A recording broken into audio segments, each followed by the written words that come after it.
As you can see, it is a dangerous situation in Thailand, and the world is watching the fate of these boys and their rescuers. There's someone right here in the Tri-State that knows a little bit about what they're going through, and he is here with us today. Larry Babcock, thank you so much for coming. You are with Aquatech. You actually teach diving in a cave situation, right? Yes, yeah, I'm a cave instructor. So what are these folks going through? Well, just for the divers themselves, the rescuers, they're going through basically zero visibility, tight restrictions just to get to them, and I'm sure there's a lot of moving water that's going through like an underground river. Oh, so that sounds huge obstacles right there. How do you teach someone to deal with those things? Well, some of those conditions we consider advanced cave diving. So even at the basic cave diving level, they don't put themselves in those situations. Okay, so yeah. What's the first thing? I mean, do you take beginning divers or do you take advanced divers to go into caves? We take advanced divers, preferably, to get into the cave diving program. Okay. And then you train them from that point on. So we're talking months, years? No, it just depends. It depends on. Usually, it's done in stages. You got your first stage, which is a cavern, which you always see the light. The second stage is called intro to cave, where you got certain limitations on going in. Then you got the final. It's called full cave, where you got no restrictions. You can do navigations. You can go, as far as you want, as long as you got the air supply. Okay, and the situation they're in right now is going to be the last one, right? Where they obviously can't see light. They can't come to the surface. Right. Explain to us how dangerous this is. Where they are, this cavern that they're in, or actually cave that they're in right now. What makes this so unique and worse? The area that concerns me is the restriction. It's a no-mount restriction. What that means is the diver has to take the scuba unit off and push it in front of them. The scuba unit in front of them? Yeah, push it in front of them. But they still have to be attached to it? Yeah, they got a hose attached by hose. Because it's so narrow so in that narrow, cave? so tight, yes. Oh, my goodness. And, okay. Yeah, and that's the problem with that, and trying to get them through with, and you can't see going through it. Zero visibility once you go through it. So you can't even see your hand in front of you? Can't see nothing. You were telling me before, you can't communicate. Well, tell us about that. There's no communication either. You're trained in cave diving to communicate all by touch control, touch contact. We do touching a lot of the person, the touching diver? And squeezes and pushes and pulls, different things like that. And if you can't see them? You can't see them, that's the only way you got to communicate. Okay. And what are your thoughts in teaching all of this kind of stuff to 15 and 13-year-old boys? You're basically taking some kids that has zero scuba training, not even basic levels, and you're going to put scuba units on them, put them in a zero visibility environment, and push them through that last restriction, which is a tight restriction where they have to go through it by themselves. And this cave is 6 miles long. We're looking at some of the information about it right here.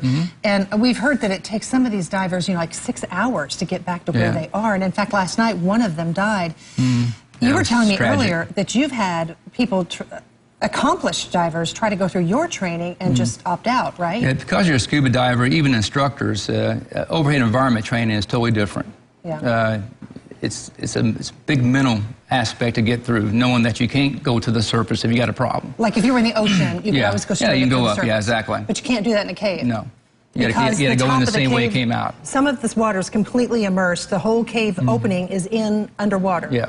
And this particular cave here, it does have air pockets in it, which most caves you're not fortunate to have those. Yeah. It's all water filled, most of them are. Well, okay, I'm going to throw some options out that we've been talking about. What if they tie ropes to each other? Is that one way to get out?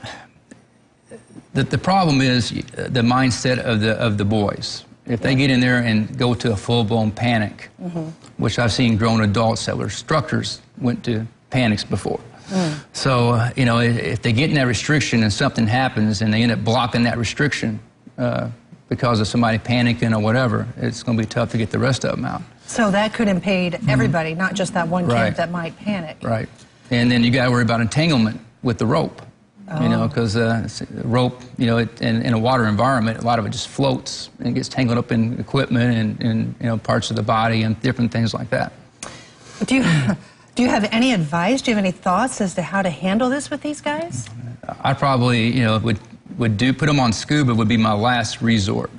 Scuba, explain what that means. Scuba stands for self-contained underwater breathing apparatus. So you'd be completely the scuba cylinder, Okay, so you'd have the whole head covered, basically, and the suit and everything. And these guys here, they probably would need to go with full face masks with them so they can't lose their regulator out of their mouths. Okay. The full face mask covers their whole face. And would you still have to push part of it in front of you when you go through the restriction, the really tight spots? Yeah, it depends on the size of the opening. I don't know the details of actually how tight it is. Now, I do know they're trying to make the openings bigger. Yeah, they're trying that to would drill definitely help. If they can do that, get them through there, then they can probably do it successfully if they can get the boys, keep them calm. That's the key. That's the calm. key, yeah. And we had one of them just ran out of air, I heard, earlier this morning. Yeah. Can you teach that, how to keep people to keep calm? No, it's the hardest thing to teach because either you got it or you don't, as far as that aspect of it. Of course, the more you do something, the more comfortable you get through it, but it really doesn't prepare you for a situation where you have a full-blown emergency. Yeah, and like this one. Mm-hmm. Yeah. All right. Well, anything else you can add to this as far as, I mean, this is such everyone is waiting and watching what happens here, and you've kind of been down in caves before. What are you thinking when you see this? I mean, in that particular cave, what's worrying me is their oxygen levels in the dry area they're at. So I heard earlier they're pumping oxygen to them, which is a good thing. Yeah. Giving them scuba lessons like they talked about doing it right there in the water basin area. Yeah. It's just going to be a tough hurdle to get across. Yeah. Especially for divers who has no concept of scuba diving. Yeah. And then put them in zero visibility, and then put them in tight restrictions where they can't hardly move. They're trying to pump that water out. Is that even feasible? If they're supposed to have more rains coming tomorrow, I understand. Yeah. So it depends how much water's in there. Like I said, I don't know the complete details of that cave. Yeah. But they got to move a lot of water out of there because I think it's 16 feet deep in one area. So it is going to be a long recovery process. Yeah. All right. Well, Larry Babcock with Aquatech here locally, thank you so much for taking the time to kind of shed some light on this with us, because so many of us are just wondering what can be done, and we'll just have to watch and see what happens. Thank you so much for your expertise. Appreciate it. My pleasure.